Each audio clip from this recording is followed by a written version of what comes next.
गत जुलाई 2 तारिख गभीर समुद्र में निखोज थिबा 15 जन मत्स्यजीवी को नहीं एक आश्वस्तिकर खबर आसी।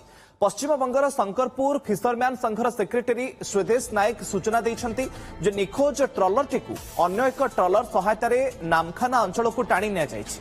ए सूचना को नहीं प्रशासन पक्षर मध्य जांच प्रक्रिया चलिथिबा जणा पड़िछि।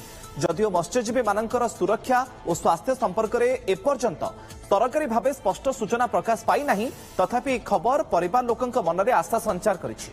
समस्तक नजर वर्तमान प्रशासन परवर्ती अपडेट उपरे रहिछि।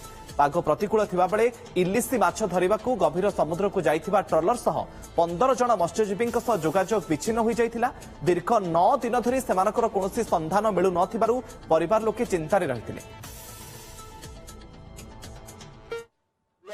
4 दिन धर की चेष्टा चली चलছে এবং তার ছাত্র আমার পশ্চিম বাংলার যে গভর্নমেন্ট আমার যে উচিত গভর্নমেন্ট এবং আমার যে সিএম যে হচ্ছেন সে একদম পুরা এটাকে হস্তক্ষেপ করছে। আমার তরফରୁ যেতটুকু সাহায্য বা আমার যে অ্যাসোসিয়েশন সীমিত ক্ষমতার ভিতরে আমারও চলে যাচ্ছে।